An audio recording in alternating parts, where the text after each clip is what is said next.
রেভলিউশনে যিনি নেতৃত্ব দিয়েছেন অবশ্যই আসিফ মাহমুদ সজীব ভুঁইয়া সে নেতৃত্ব দিয়েছে, কিন্তু তার মানে এই নয় যে আপনি একক নেতৃত্বের দাবিদার। এই জুলাই গণঅভ্যুত্থানে শুধু ছাত্র নয়, ছাত্র জনতা, আপামর জনসাধারণ সবাই ঝাঁপিয়ে পড়েছিল।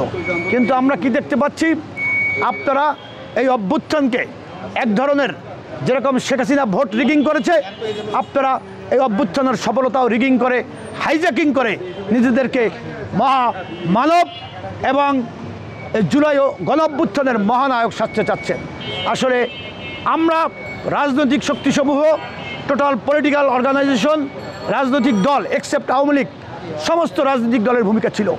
ইভেন আপনারা দেখেছেন সেই যাত্রাবাড়িতে কওমি মাদ্রাসার সন্তানরা তাদের জীবন বিকিয়ে দিয়েছে।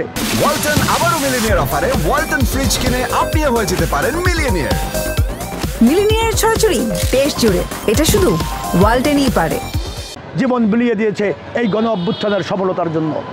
আমরা দেখেছি, তুমি আসিফ মাহমুদ সজীব ভুঁইয়া, তুমি ঢাকা বিশ্ববিদ্যালয়ে ছাত্র, তোমরা নেতৃত্বে ছিলা, আমিও ঢাকা বিশ্ববিদ্যালয়ের ছাত্র ছিলাম। তার মানে এই না যে তোমরা সব করে ফেলেছ। আমরা দেখেছি যখন আন্দোলন মাঝখানে স্থগিত হয়ে গিয়েছিল, তখন আমাদের তারুণ্যের অহংকার দেশনায়ক তারেক রহমান, তিনি বিভিন্ন পয়েন্টে বিভিন্নভাবে সে রাত দিন পরিশ্রম করে এই আন্দোলনকে আবার সে উঠিয়ে নিয়ে এসেছে।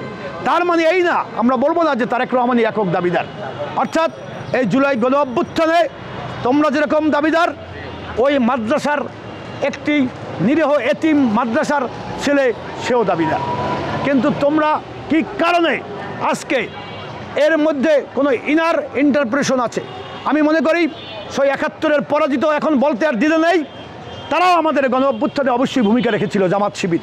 কিন্তু আমরা যেটা বুঝতেছি, এই ওদের বয়স বেশি না, ২৬ বছর হয়তোবা আসিফ মাহমুদ সজীব ভুঁইয়া, আমাদের ঢাকা বিশ্ববিদ্যালয় আমার চেয়ে মনে হয় ১৫ বছরের ছোট।